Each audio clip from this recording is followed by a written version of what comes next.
Owen Wilson and Selma Hayek star in Amazon Studios' mind-bending film Bliss as an unfulfilled man and mysterious woman who believe they are living in a simulated reality and must decide what's real and where they truly belong. This February, chase something real. Amazon Studios' Bliss, now streaming on Prime Video. This episode of Star Talk is supported by Progressive Insurance, where customers can save an average of over $750 when they switch and save. Visit Progressive.com to get your car insurance quote. It only takes about 7 minutes. National annual average auto insurance savings by new customers surveyed in 2019. Potential savings will vary. From the American Museum of Natural History in New York City and beaming out across all of space and time, this is Star Talk, where science and pop culture collide.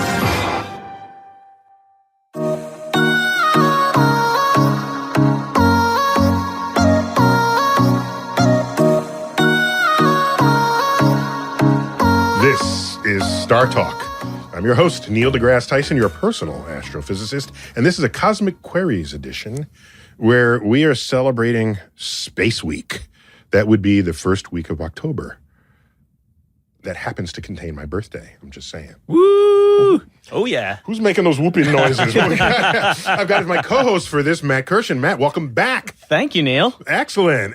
What came first, by the way, Space Week or your birthday?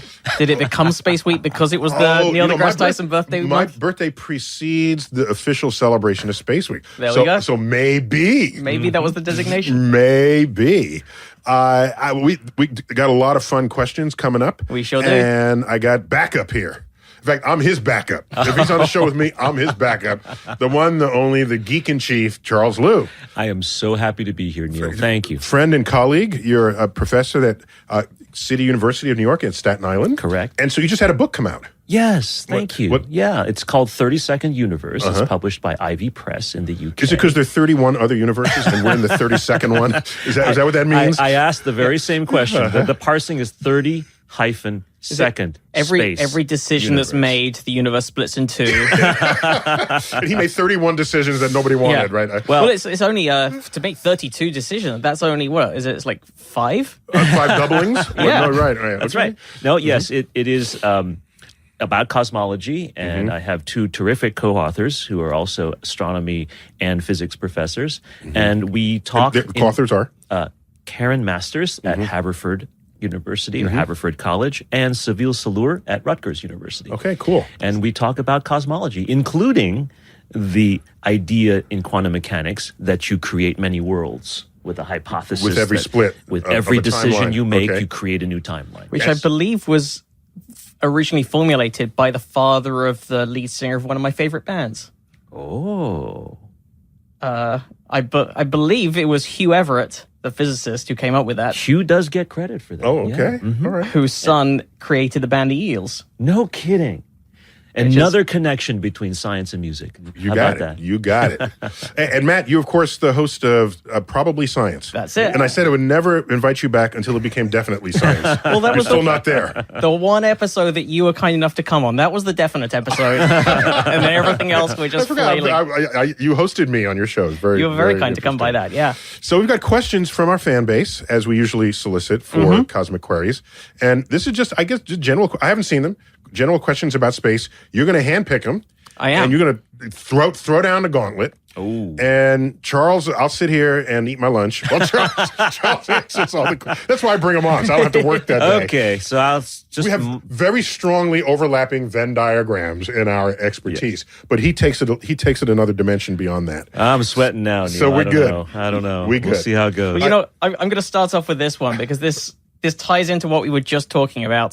This is from DQ Fam, who says... What platform? On Twitter. This is DQ at Flatnort on Twitter. I think that's actually relevant to this question because DQ Fam, aka Flatnort, says, is there a parallel universe where I, as an astrophysicist on the flat Earth, combat the disinformation agenda of the Round Earth Society? Oh, way to start us off with an easy one. Well, the short answer is no, because next question. you're wrong.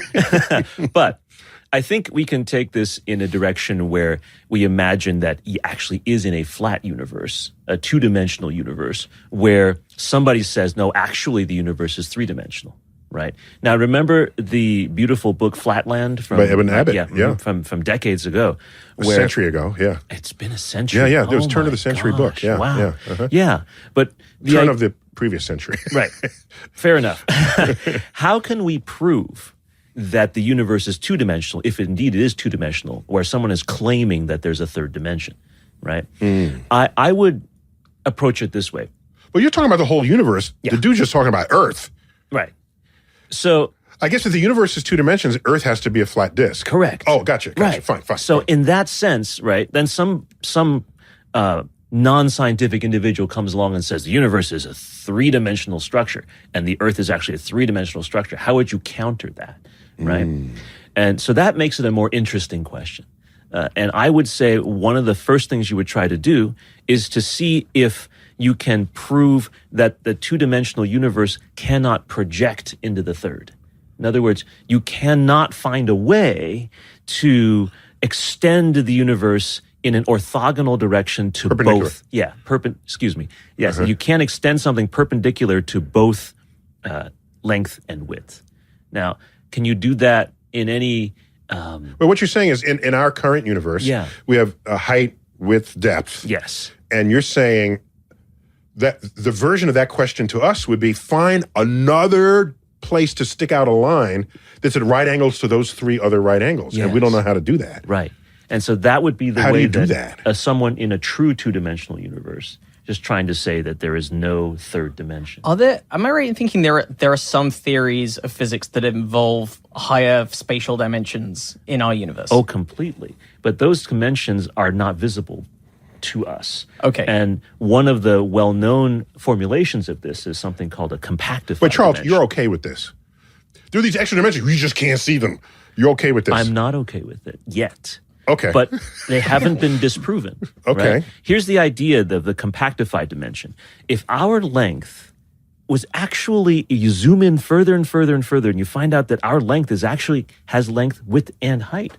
But it's so small compared to even atoms or subatomic particles that width and height is not detectable in our universe. It's tantamount to just being a one-dimensional It's as string. if it were one dimension for Okay. all intents and purposes. Is But that you where could- they use the word compactified? Yeah. It's contained tightly within Right. the other You dimensions. can Okay. imagine, for example, looking at the Alaska pipeline. If you're standing right next to the Alaska pipeline, it is obviously both with length and width. Additionally, it has height. So it's a three-dimensional object. You step a little further away, it just becomes like a long strip. So you think it has height and length, but you can't see the depth anymore. And then if you fly away, say to Canada, and you're looking at the Alaska pipeline from a distance, it only looks like a line. By that same token, we could compactify dimensions into our linear dimensions. So that's how you get the higher dimensions, Yeah. even though you can't experience them. Right. Okay. And somehow, if you think that those compactified dimensions can affect our universe in ways we can't measure, then you can, say, set up a universe with multiple dimensions. And what you're saying is we're too big. We are. Isn't that Okay. cool? Yeah, that's cool. Yeah. That's That In is a very universe interesting. for which we are very, very tiny, we are still way too big to see hypothesized compactified dimensions. And we're too small to see that Earth is a sphere. Yes. We Yes. just walk in a straight line, and it's a straight line to you. Yeah. But if you back out, you're walking on the surface of a sphere, and you don't even know it. Fantastic. Okay, That's right. all and, right. and so that's how you would try to address two-dimension, three-dimension, more dimension type. But I love the question. Yeah, Really good very question. clever. I love All the right. question, and I love that answer. Okay. So, this is more of a practical question from Seamus Star on Instagram. Will we focus more on habitable planets or ore-rich planets in the future? That's ore, O-R-E. Oh, rich okay. planets. Or. Or rich planets. Yes. Well, or if it- Or rich planets. because I would focus on rich planets if it's just or rich, because then I could do business with them. But or rich planets, I think, are not as interesting as habitable planets. And the reason is to go to another planet that is trillions of miles away to get a little bit of ore and then bring it back to Earth is really impractical. You can't hardly imagine a substance currently known to science for which that would be profitable or economically feasible. right? You have, of course, the science fiction world where you imagine something called, I don't know, unobtainium. Sure, Yeah, which could not be obtained here on Earth, and therefore you must go far away to get it. But that seems extremely unlikely to me. So I would much rather find the blue-skinned creatures than the unobtainium. All right, so I think there will be, I agree with you scientifically. Okay. But as like a practical guy, as a realist, Okay. I think the drive to obtain resources and possibly unobtainium will be greater than the drive to find other life. Oh. And the more busy we are in space, the less will be the need to bring the resources back to Earth compared with bringing the resources to other on-site locations. Oh. So that has value. You're thinking much further in the future than I am. Yeah. Yeah, that makes a lot of sense because I can certainly see. And then you don't need to plan. Asteroids Right. have this. Now, that's Right. that's the thing that I wanted to point out. I'd still claim the first trillionaire will be the person who exploits the An natural asteroid. resources of asteroids. Well, there is a connected question here from Sci Guy Kai on Twitter. Okay. What are the most common precious metals and useful elements found in asteroids? Could we mine asteroids to build components for starships in space shipyards? I would say the rare earths are more important for asteroid mining. Yeah, right? well, I think For all of them. I mean, microchips and things yeah, like that. yeah, the rare earths. By the way, the rare earths are not particularly rare. They're just mostly in China. So access to them is not as free and smooth as we might want Right. for the future of our technology. And as Charles noted, the rare earth elements are fundamental to what is our electronic components to making Right. them work and do their thing. So yeah, I think it's the first trillionaire, and they're all there on the asteroids. They are Got there. 'em. Yeah. The challenge is to get them back to Earth. You got to get there, fine. But then you have to mine them and you got to bring them back. And mining is actually pretty complicated. There's a lot Build of the ship engineering. in space, dude. Don't bring it back to Earth. It's a waste of a whole journey. That's what the question asked, well, right? Then how do you get the people from Earth to the spaceship? You still need another spaceship. don't Robots you? do it. No, robots build a spaceship, and then you go up when it's time to. Why not? Sure. There's an app for that. Yeah. Your spaceship is ready, sir. You are definitely looking much further along the time horizon than I am. Okay. And I think that's a fair statement. I will agree with you if we're talking centuries, not decades. Money drives things more than curiosity, unfortunately. The ideal part is to combine the curiosity with the money. Yeah. And then it happens like that. Yeah. Here is a Twitter question from George Xenophontos. This is more of an Earth-based question. Why haven't there been a greater number of advancements on solar energy, given that it's literally a constant free source of energy? Okay. Yeah, Charles. I have been on my soapbox on this with my astronomy students ever since I started teaching. Okay.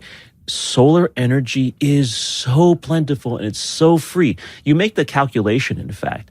What does so free mean? Okay, that's my point. Free is right? free. That's Okay. my point. It means that I don't need to pay for the energy to arrive to my house. Free. Okay, that's the free. The rest of it is the thing that costs money, right? Think about this. The amount of energy that the sun sends onto the surface of the earth is what we call a unit of insulation, right? Insolation with an O as opposed to insulation. That's a with real U. word? Yeah, didn't know that. insolation. The earth scientists use it. That's why okay. we don't know it really. All right. Um, Insolation. Insolation, yes, is It's just amount of sunlight. yeah. So and sol is Latin for sun. Right. Yeah. It's the amount of sunlight that hits the earth. Well, any planet, but in this case, the insolation onto Earth is at a rate of 1,400 watts per square meter. Okay, what does that mean? Our typical LED light bulb is now 14 watts. Or At so. most. Yeah, right. So on just on the table in front of us, just on any Coffee table. Yeah, coffee table, on any surface, you are getting enough light energy, if it were properly converted, to be able to illuminate 100 light bulbs worth of light. Continuously, forever. 100 light bulbs. 100 Most light houses bulbs. don't have 100 That's light bulbs. right. So you can literally light every house in the world on this free energy if we just figured out a way to exploit it. And I believe, sadly, that the main reason we have not done so is because people find it more profitable to exploit energy sources that are much older in their origins. Our ability... just say it. Oil. Just say it. Say it. Oil. Okay. Other Older, resources. Yeah, I don't want to diss older sources of energy because as much trouble as they have caused us on environmental levels, they have also advanced And civilization. Yeah, they've advanced us so much in so many ways in the past couple of centuries. Gold, coil, Gold coil. Oil, coal, coal. natural gas. These fossil fuels have really spurred our human ability to be where we are today. But it is time to switch over. And as with anything in society, switching over from something old to something new takes time. There's resistance. The resistance should move away at this point. There is no more reason for us not to switch, except for trying to preserve the prosperity and the interests of those who have become wealthy from the old technology. I've seen technologies like I don't know how far along it is, but I know they've trialed things like road surfaces that have solar cells built into them. That's right. You could put solar cells on buildings. You could not just on the roofs, but there are windows now where people can put a film on them. And if you want shade in your room, you just turn the film over, and then all that sunlight, instead of going into your room, gets absorbed by this film, which can then be converted into electricity. As long as we are willing to take a short-term hit on profits, we will have a long-term benefit by using more solar energy. Maybe it won't happen until we figure out how to make it instantly profitable. Who would have thought that after millennia of riding horses, within 15 years, we switched over to cars? It was amazing. At some point, somebody said, this car is more economical than my horse, Right. than feeding my horse and the care and feeding of a huge animal. And so at some point that happened because nobody had to have special programs to get you to buy a car. All right? Everybody bought cars. Is there a tipping point? That's the point. It's the point. There you go. Tipping point. I don't see an obvious one. Neither do I. Unfortunately. How does it work? Also, the resources, what we were just talking about, mining for rare metals and elements in the universe, the resources needed currently to make solar cells, do we have enough of those? Yes. I don't know, Charles. Do we? Yeah, we do. The vast majority of what we need is just really good silicon. And so that's sand. We can basically take sand from pretty much anywhere and turn them into solar cells. Silicon dioxide. Yeah, SiO2. It is not hard. Okay. It's just at the moment it costs money, and people would rather not spend that money.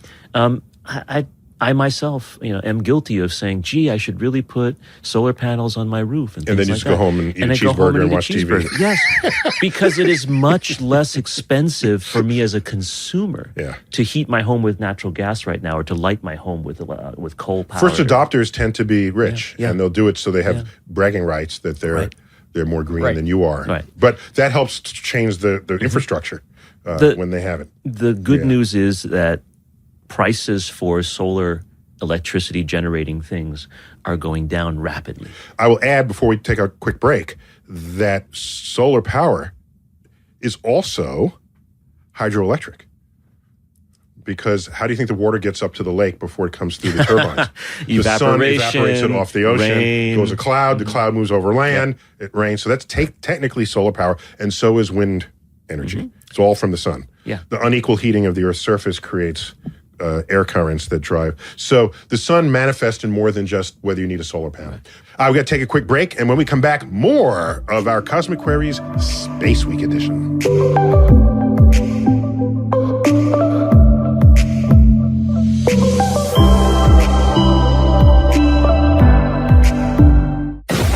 Bringing space and science down to Earth. You're listening to Star Talk. Wondery's American Innovations presents Mission to Mars. This season explores what advancements have been made and what it will take to send humans to Mars. On July 20th, 1989, President George Bush announced his vision for a manned mission to Mars. Nearly 3 months later, NASA published a complex 30-year plan to get humans to Mars. However, Congress refused to authorize the spending, and NASA's manned mission to Mars was grounded before it could even start. Over 30 years later, the power of government and big business necessary for such an undertaking is finally starting to come together.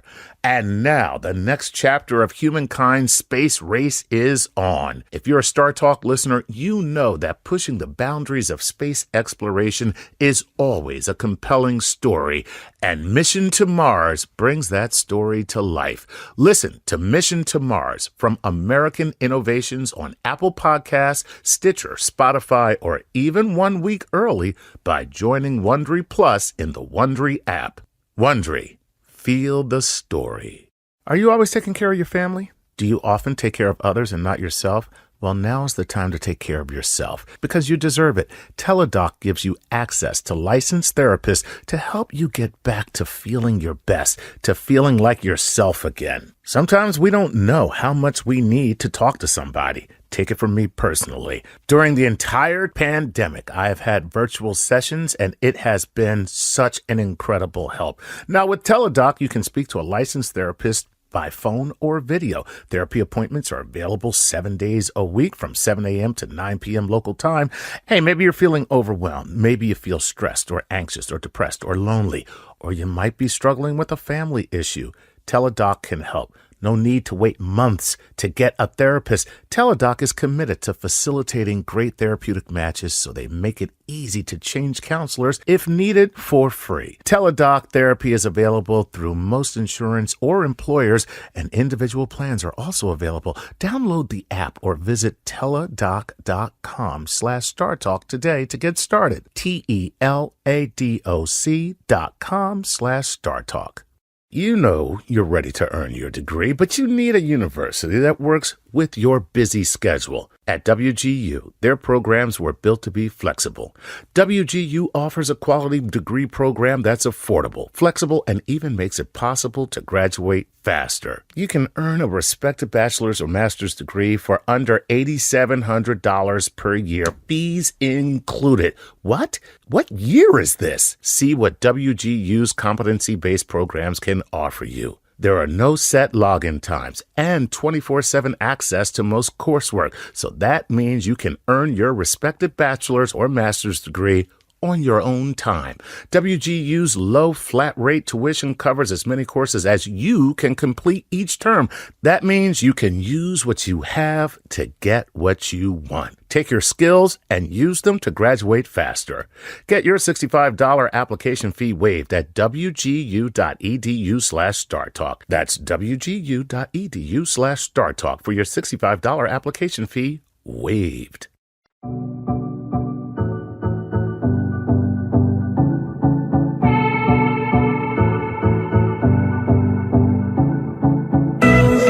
Back on Star Talk, Cosmic Queries, Space Week edition. Charles Liu, friend and colleague.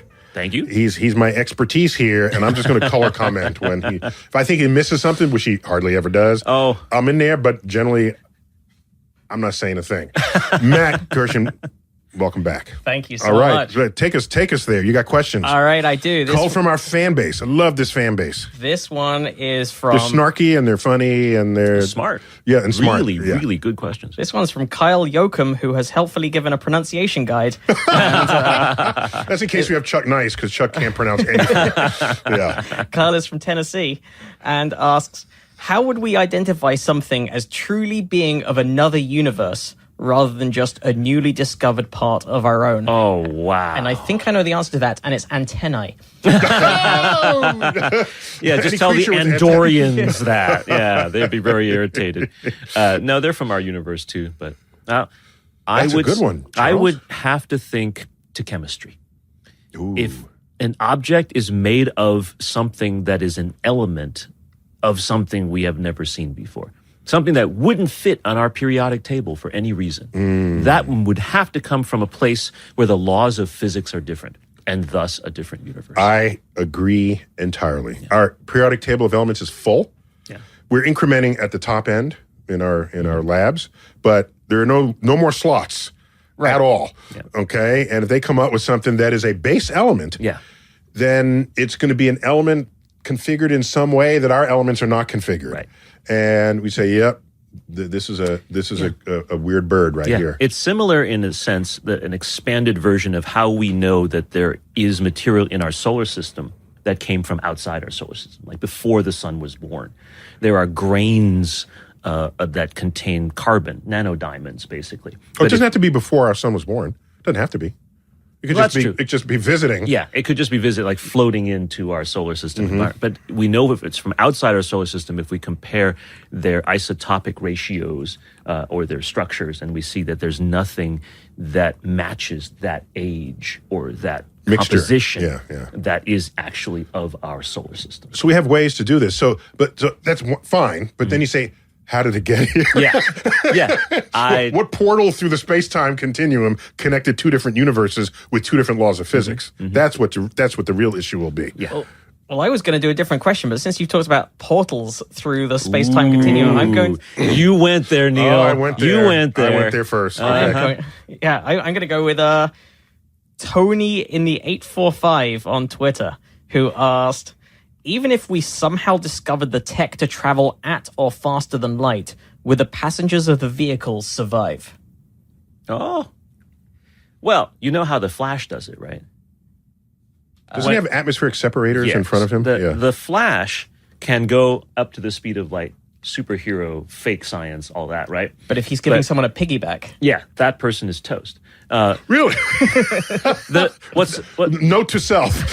When offered a piggyback ride by the Flash. What are we doing? Are we just doing like a donkey ride around the living room, or are we going Flash speed? I'm taking the bus on that one, yeah. Well, yeah, so the issue here is that if we take something up to the speed of light and it can survive going the speed of light, then it has to be able to protect whatever's inside it to be able also to match the speed of light. So remember that as you get closer and closer to the speed of light, and once you reach the speed of light, you cannot have mass anymore. You are energy by definition. So the way to get up to the limit is to have really good, strong shielding of whatever's there. But then getting past it will shielding require... from what? Interstellar particles, for example. Okay, stuff that could slam into you. Yeah, stuff that hits you. If something hits you at the speed of light, that would hurt. Yeah, okay. a lot. Yeah, okay. Unless it's light. Unless it's light. Then it just feels good. Right? Yeah, right. That would be funny. You go to the beach. Would. Ouch! Ouch! Yeah. That's what the sunscreen is for. That's what it is. It's literally a screen. Yes, that's right. So a force field. Yeah. Yes. You would have to find a way for this vehicle itself to survive, and by extension, whatever's inside the vehicle would survive as well. Anything piggyback, though, probably would be burnt to a crisp. But I want to make something clear that speed does not kill. It's acceleration that kills. Right. Okay, so you can be cruising at 99.99% the speed of light. No one will know and no one will care.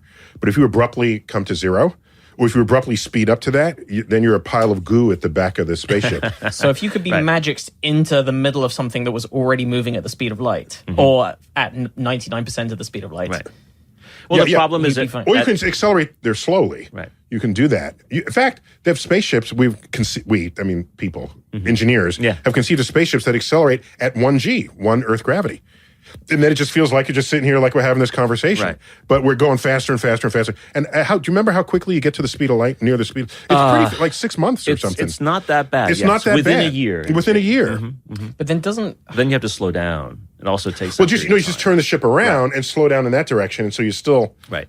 But doesn't your mass then increase as... Your mass increases relative to other things around you. Okay, so within the spaceship that's also moving at that speed. Right. Okay. So you and I would maintain our relative masses, but you and I would not retain our relative masses compared to, Zorkon, who's out, next to the ship. It'd be nice if he weighs like 108 pounds. Be nice to the guy. He's trying to gain some mass here. All right. Yeah, how much faster do I have to run than Zorkon to look beach ready? There you go. Summer's coming up. While we're talking about summer and atmosphere and such like, Times Natural on Instagram asked, if Mars were to be terraformed, thus given an Earth-like atmosphere, how would it be possible to keep the atmosphere from being blown away by solar winds, considering Mars does not have the magnetic protection field that we That's do? right. These are good questions. That's an excellent question. I think the first question which is even more important, is Mars doesn't have the gravity to hold on to our atmosphere. If we tried to put as much atmosphere on Earth, the tops of it would continuously be going away before we could develop enough pressure on the surface to get to, say, Earth's atmospheric pressure. So the answer is it just has to be constantly being generated. All right? Okay. But Charles, there's clearly evidence of it once having had running water on its surface. Yes. So there had to be enough air pressure to prevent the water from just evaporating. And that had to have been sustained for some fair amount of time because some of the rivers are meandering. Yes. And that's a slow thing. You don't just get that for free. We're talking about millions of years, right? The maybe even up to 1 billion years. Okay. When Mars, like any other planet in our solar system, was forming, the core was slowly aggregating its metals from the surface, right? It's a differentiation process where, just in the same way that pulp in orange juice sinks to the bottom, so too is the metals. Wait, does and the pulp rock. sink to the bottom? Eventually. My pulp floats. Oh, what's with your give pulp? it time. Yeah, okay. Yeah, give it time. I got floaty pulp. Wow. I want to drink your orange juice. Okay. But no, I know what you mean. First to squeeze orange juice will actually separate. That's right. Yeah. The separation of the orange juice is an analogy to the separation of like a metal core and a rocky mantle and then a rocky crust on the outside, right? We think of rocks as heavy, but they're light compared to metal. Yeah. So they float. Right. Yeah, Okay. So when the That makes metal sense. sinks, heat is dissipated outward, gently but with vigor, into the surroundings, the crust, and eventually the atmosphere. In that process, you can get a lot of outgassing from underneath the surface out onto the surface, which means that you can, for many millions of years possibly, While that's happening. while it's I happening, got you. sustain the atmosphere that will create meandering rivers that you describe. Okay. So I believe that it'll have to be It doesn't take 1 million years to meander a river. but it may take that much time to, say, evolve a protovirus or Yeah, something. sure, Right? sure. So the answer is the same answer that no, we cannot prevent it from going away, either because of magnetic fields not being there, nor by not enough gravity. Instead, we just have to keep generating more and more atmosphere at the surface so that we can maintain equilibrium, even as the outer layers are going away. Just to be clear, the magnetic field shields us from particles from the sun that would otherwise basically pick off the faster moving Right, atoms. right. at So the would there be other problems as well being on Mars then without that shielding? yes. Just with the yes. solar winds hitting Right. you and When you have Wait, energetic it's not just charged magnetic particles. field. It's not just magnetic field. It's also, isn't it also the ozone? Because that's UV from the sun Ultraviolet will light. break apart the water molecule and make it H2O. And the H is hydrogen, the lightest element, and it moves very fast in any thermal environment. You lose that. And so leave stranding the oxygen behind. So you systematically, molecule by molecule, take out your water. That's right. And that's not had nothing to do with the magnetic field. Yeah, there's all kinds of problems when you don't have a protection against ionizing radiation of any kind, whether they be light, like gamma rays and X-rays, or whether they be charged particles. Well, let's just go all out and say, if you can terraform Mars, you can put up a shield.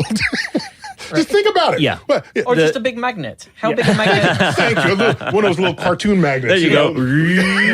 With That's the right. And zaggy lines on it. I would love to have that. No, it's Everyone true. has their own magnet that they walk around with like an umbrella to protect Their them. own magnet on like a miner's helmet. They got their own magnet. Yeah. Look, the engineers will find a solution to that. No one Charles. can stand too close to a fridge. I think I think the terraforming reality is that you are going to have to live in domes in a place like Mars. You can't just leave it open. That would be funny if they had a magnet on the helmet. Get too close to your refrigerator, you just get stuck. Mommy! It's like the modern version of getting your tongue stuck on a frozen pipe. Yeah, that would be funny. Which I think, as a scientist, you know, if that happens, the best thing to do is just keep pulling. Just keep. Oh yeah, Lean back as hard. And eventually it'll snap and then roll up. Then roll up. It'll roll up, yes. And that's how it works. We heard it here from two scientists. Mm-hmm. Well, we've got scientists here as well. One Hive Gazette on Patreon asks, I've heard there are benefits to putting a space telescope on the far side of the moon, I think because Earth's radio emissions won't cause interference there. Do you think there will eventually be a telescope station there? What exactly would be the benefits? Oh, and that's also, there's a name at the end of that as well. That's Patrick Follis All right. from Mill Creek. Well, Patrick, yes, there should be a telescope there. and there are many benefits. I attended an entire conference on this in really? Arizona a few years ago. Yeah, astronomy from the far side of the moon. And it was a delight just to see, because we're nowhere near getting there. Yeah. But to see these early ideas of why it's useful. Yeah, we are a radio noisy place. And radio telescopes need this radio silence. It's basically it's noise in the traditional sense. It's electromagnetic noise. Noise signals that you don't want to be there because you're trying to detect something that's dimmer than. And would it all be blocked out by being on the other side of the moon? Essentially. Yeah, it would have to penetrate through the moon. Right. So there aren't like waves that can go around, or There is some diffraction. A little bit, around but on the edges. Yeah. But if you're smack dab on the other side of the moon, Earth is dead to you. You should be able to avoid it. So, for example, spacecraft now, which have landed on the far side of the moon, can communicate with Earth because there is a satellite in orbit around the moon. So it's further that away. Bounces it That off. bounces it off, right? Exactly. So any civilization any colony would have to have some kind of way to bounce off of the side of the moon to come straight back to us, either by permanent stations like towers that can talk to each other. By the way, It's like those sort of look behind glasses that spies have that they get from the back of magazines. whatever happened to those? Oh, Spider-Man still uses them. Really? According to... He doesn't use Spidey sense? He's got to use Google glasses to see behind him? According to information from decades ago, which may have been, outpaced by 21st century technology, Spider-Man's mask doesn't actually have eye holes, and he actually sees through mirrors that's off to the side. Really? I didn't know that. Yeah. I do also like to think that all spies still buy their stuff from the back of joke magazines. Absolutely. That's So they how get their invisible ink. that's how I got my Charles Atlas, body in 7 days. And it is remarkable. Hey. And the X-ray specs. You want to see the bones, Right. people's bones? Yeah. Which would also enable you to see through the moon to Earth. So you wouldn't have any of that problem. Yeah. Yeah, so it's a great idea, especially for radio telescopes. But it is, and radio telescopes especially are big. And that's one of the reasons why you can't just send them out into space far enough away from Earth to not be affected by the radio. Oh, because that was going to be my next question, is why you can't just sort of put it on a moon lander and then drive it across to the far side. Radio telescopes are big, right? Yeah, radio telescopes are big. Yeah. They're big because radio waves are big. And to get a lot of radio waves, to focus them, you need a bigger dish than you'd otherwise think you'd need. So, yeah, and since the far side also gets sunlight, it's not the dark side of the moon. So it's not like you're in eternal darkness, which might be an astronomer's dream state. But a day on the moon lasts a month. Right. A month. So all sides get sunlight. And 15 days of darkness, 15 days of sunlight. And radio astronomers can actually work in the daytime. Although... Which is one of the coolest things ever. Which is really, really cool. Although the sun is a big source of radio noise. So there are a lot of trade-offs back and forth, but it's a really cool... There's a zone around the sun you want to keep clear of it because it'll be too noisy for you. So it'll be worse than Earth. Yeah. Where would the best place to be a telescope? On the moon? Or anywhere. If you could put a telescope anywhere in the universe, where would you put it? Ooh. And that question if comes you could from do Matt that, why do you need a Kirshen telescope? just go to the place you're looking at with the telescope. Yeah. All right, well, that's a fair point. Just go there with a notepad. Well, and also Yeah, if you put a depends... telescope between galaxies, Yeah. where it's dark and there's no thing, then just go to where you're looking. Right. Don't you sometimes want the wider view? The comfort of just sitting back and being able to repoint. Right. No, I would be more excited about getting a big telescope than putting the telescope in any given location. If we can get a telescope that's the size of the solar system or the size of the Milky Way galaxy, now we can put that anywhere that it doesn't get broken, and I'm totally cool with that. Yeah. That's a good point. You can make much bigger structures in space, bigger than Earth itself. Yeah. And then you got the baddest ass telescope there ever was. So that would be another use for once you get the technology to start building stuff with robots. Yes. Exactly. Yeah. Exactly. Well, it's the first thing we build with a robot in space using asteroids, a telescope. I would. Yeah. But there's probably not an economic driver for that. Probably not. This question comes from Moz Amu on Instagram, who says, how would you market, that's in quotes, space exploration to someone with an extremely utilitarian view? I'm definitely not the one who needs convincing, but that type of criticism is abundant nowadays. And then also lots of love from your fans in Dubai. Dubai. Wow. Very interesting. Cool. Well, the answer to that is we don't have time. We're going to take a break, and when we come back, we're going to find out how to convert the non-believers in space exploration when Star Talk returns.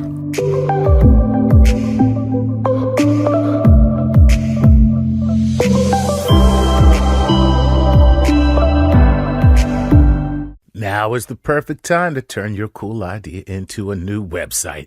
And you should do it with Squarespace. Why do I say that? Because I have used Squarespace personally to make 2, actually 3 websites, and it was beyond easy. It was a pleasurable experience. You'll find what you need, whether you're showcasing your work, blogging, or publishing content, selling products and services, announcing upcoming events, or anything you can dream of. Buying a domain from Squarespace is easy because there are no hidden fees or price hikes. And get to know your audience with their analytics tools, which include insight on page views, traffic sources, time on site, audience geography, and more. It's so simple, too. Start with a design template and use drag and drop tools to make it your own. All websites are optimized for mobile right out of the box, so it looks great on any device. And every Squarespace website and online store comes with a suite of integrated features and useful guides that help maximize prominence among search results. So here's what you're going to do. Head to squarespace.com/StarTalk for a free trial. And when you're ready to launch, use the offer code StarTalk to save 10% off your first purchase of a website or domain. That's squarespace.com/StarTalk. Offer code StarTalk for 10% off. This is Star Talk.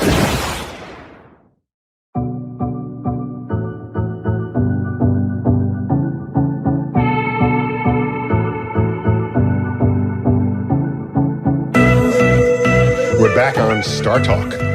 Tyson here, Charles Liu there. Hello. Matt Kirshen there.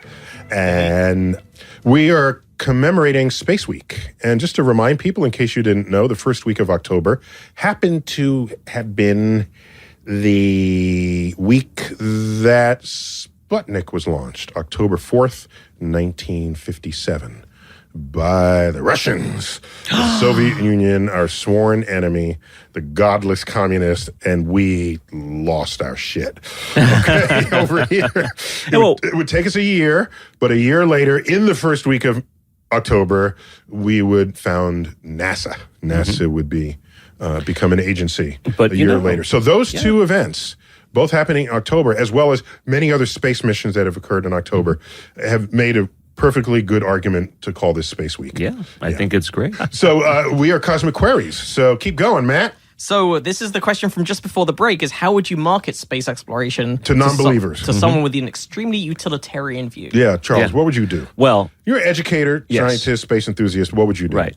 Well, I have to use many different strategies with my students. I often teach introductory astronomy classes where most of the students are not going to become scientists. Okay. Right. So how do you convince them that it's a good idea to go out into space? I think there's a very good, and you have to use many different strategies. One strategy being in the utilitarian side is to convince people that profit can be made, right?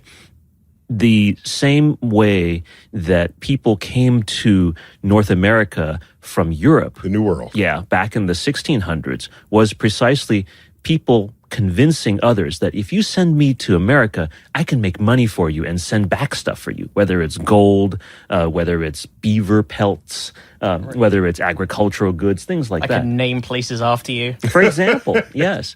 So they weren't very creative. They all begin with the word new. New Haven, New York, new, everything is new. New England. New England. It's just the whole place. So that profit is a utilitarian thing you can do, right? Another thing is to appeal to their sense of grandeur, grandiosity, vanity, if you will, depending, ego, and say, if you go out there, you could be the person that everyone will remember for all of human history, right? And a lot of times people will ask me that, and younger kids, for example, who ask me some scientific question, which we don't know the answer to, and there are many of those, right? I will say something along the lines of, you know what? Nobody knows yet. Maybe someday you will be the person that discovers that. And then we will all remember you and your scientific discovery. Right. I have a better answer. Ooh. Here's what you do. You go to that person who's go to that person, and in the dark of night, sneak into their place. Oh, yeah, that's real socially acceptable. You do this with a search warrant. Okay. Then you remove everything in their home that was inspired or developed because of space technologies. Oh. So first you take away the smartphone, and then you take away all integrated circuits and all of this. Take away their Uber account. Take away their health, their LASIK surgery, Their their non-stick pans, all of this. their pens that write upside down. And then you take away, and then they wake up, and they say, "What the happened?" And they take away weather. What's the weather channel? Weather forecasting. Take away all the weather forecasting. Take away it all, and then just leave them there bare-assed in their home. So then they'll learn quickly what role space has played in our lives. You really can say that space technology, basic science, those kinds of things that do not change the price of bread today can and have changed the course of civilization tomorrow. And we want to be part of Stop that. there. Don't add words to that. That was perfect. Okay. Just the way it came out of your mouth. All right. Yeah. Printed on a t-shirt. You got to know when to stop the beautiful quote. It won't change the price of bread today, but it could change the course of civilization tomorrow. Yes. All right, Matt, next question. Well, I'm going to combine these two questions because they are... Is that allowed? Is that allowed? Judges? We want to hear who said them. Yeah, I absolutely will. I'll credit both of these people, but it's a sort of continuation of what we were talking about. But Jared Decker asks, in the future, will it be government, the private sector, or a combination of the both that will continue humanity's journey through space? Okay. And then Paul Pundir on Twitter asks, as Neil Tyson stated in his book, Military and Science Flourish Together, there are chances that the next scientific breakthrough happened, but is classified by the government. Thoughts? Oh. Well, that's already happened. It's very true that Charles, we're not authorized to go that far. Oh, I'm sorry. You're right. You're right. Yeah. Sorry. Okay. I'm just kidding. I'm just kidding. No, it could never happen. No, it would never happen. No. We are fine. Knowledge is ours. We are happy. No.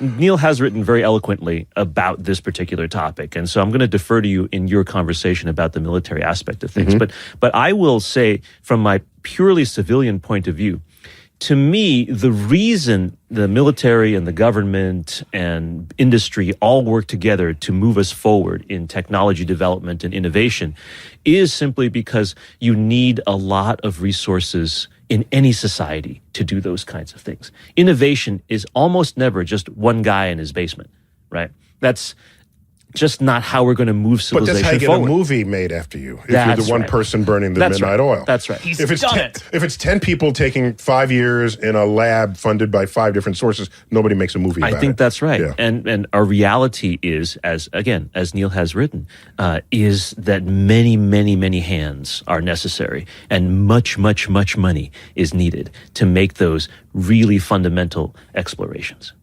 What do you think, Neil?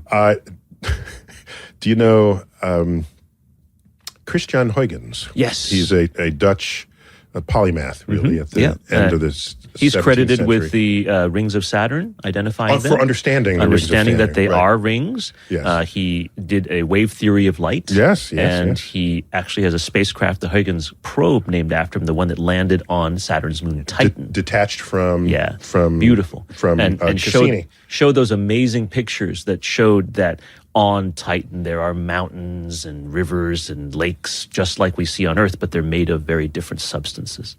They're made of methane. So Huygens, in one of his books, hypothesizes that God put evil people on Earth so that good people would have to innovate and wage war against them by inventing new tools and technology. Wow. And this is the source of civilization because we have bad people on Earth. And this was part of God's plan. He writes this. Wow. Almost like this is how connected and convinced he is that innovation and war go hand in hand. If you're just using military resources and then turning them to purely discovery purposes, such Exploration, as discovery, then that's a different dynamic than what you're describing in terms of like the actual desire to wage war. That's an excellent point. Oh, so, and to the answer, I think, like Charles said, it'll be a combination. Government will do some things first, because there's not a profit motive yet until the trade winds are mapped and the hostiles and the friendlies are established.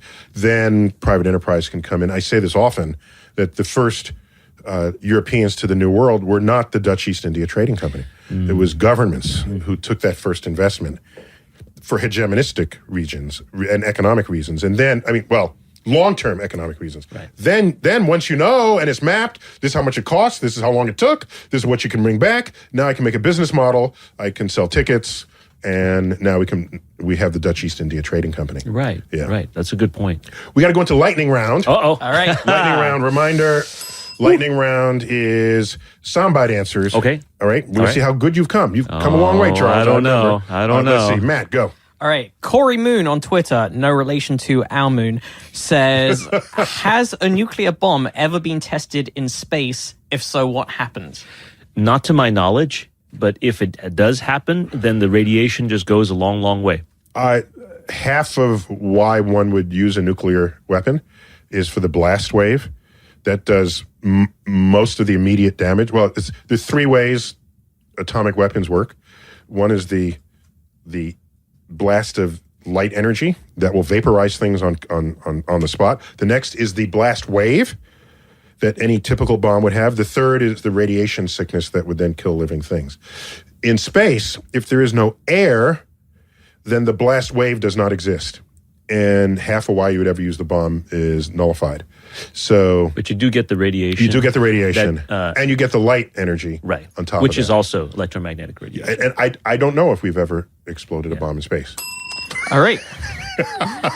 Thomas Kastner on Twitter says, Star Trek included many aliens and creatures that naturally existed in space outside of planetary atmospheres. Is that possible? Anything is possible. Can it be done with the DNA structure that we're used to? Probably not. I agree. And think about it. Imagine you drive your energy and your sustenance from inside yourself, from storage that you've established. Mm-hmm. So you can go outside of your spaceship and you don't have to breathe the air because you have some source of air or whatever is your need for staying alive inside you, but that only lasts a certain amount of time. Is that any different from an egg laid by a chicken? Oh. The egg cannot survive in our atmosphere, and it stays in there until all the egg resources turn into a chicken that can. That's a So pretty cool an idea. egg is like a spacesuit for an embryo, an eggshell. Right. And Are you with me on that? I'm with Charles? you on it. Let me just give one more 10-second quick answer to this question, right? An astrobiologist once challenged me to tell her why a star is not alive. And if I was unable to do that, which I wasn't, right, then maybe all the stars out in the universe are a form of life, not DNA, but just as alive as we are. Yeah, just stars in a whole can different reproduce way. themselves. They're born, live out their lives, and die. Mm-hmm. And they have a metabolism. Yeah. It satisfies almost every definition of life a biologist would hold for us. All right. Stars are alive! but do they have agency? That's okay. Is there a consciousness? Okay. And when does a star become alive? Okay. Next, go. All right, Christopher I think only Johnson. time for one more. Go. All right, Christopher Johnson on Instagram asks, there are soon to be an explosion of CubeSats around Earth. Oh, no. How do you see our near future shaping out with space becoming more accessible commercially and to the public? Oh, no. Charles, go. This is not a lightning round answer, but the bottom line is that it's very exciting to have all these satellites up there, but it's also very dangerous, both for science and for human beings over time. We have to be very wise about how we send those things up there. It has to be very carefully controlled. Otherwise, we're going to really regret having all those things Can up you there. even keep track of where they are? You can, but again, it requires a lot of advanced planning. You can't just say, have a company go, send it up 1,000 satellites, woohoo! That's going to cause us all problems. Yeah, I would say the reason why we haven't been visited by aliens because they see all this crap orbiting Earth. I'm not coming near that place. Yeah. That's my soundbite. So, Charles, thanks for coming on. It was Star my Talk. pleasure. You're I like had a great regular, time. dude. Thank you, man. I really, really like coming You were on. Thank regular. you. And we got a little the Flash in there, and Spider-Man. Always a little superhero action when I'm Got to around. do some super. Love that stuff. And Matt, always great to have you. It's always a pleasure to be here as well. Thank With you. Probably Science. Thanks for staying. You just came over on a red eye, so I did. thanks for doing the show. Thank you. I'm propped up by coffee right now. The museum's finest coffee. All It's right. keeping me going. Excellent. This has been Star Talk. Some of you might have seen it. Most will have listened to this episode of Cosmic Queries celebrating Space Week. I've been your host, Neil deGrasse Tyson, and we've done the show from my office at the Hayden Planetarium at the American Museum of Natural History. As always, I bid you to keep looking up.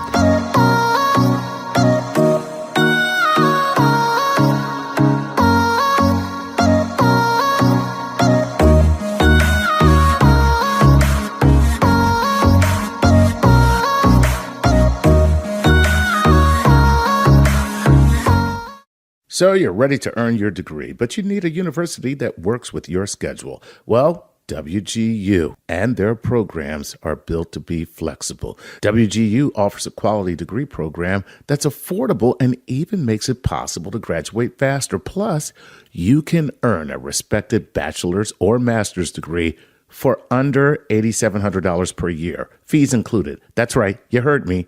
That is the correct, it's not, nope, $8,700 per year.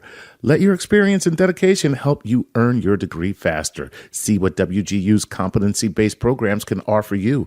With no set login times and 24/7 access to most coursework, you can really earn a respected bachelor's or master's degree on your own schedule. The low tuition rate covers as many courses as you can complete each term. That means the faster you learn, the more you'll save. Get your $65 application fee waived at wgu.edu/StarTalk. That's wgu.edu/StarTalk for your $65 application fee. Poof, gone, waived. Poof, gone, waived. Poof, gone, waived.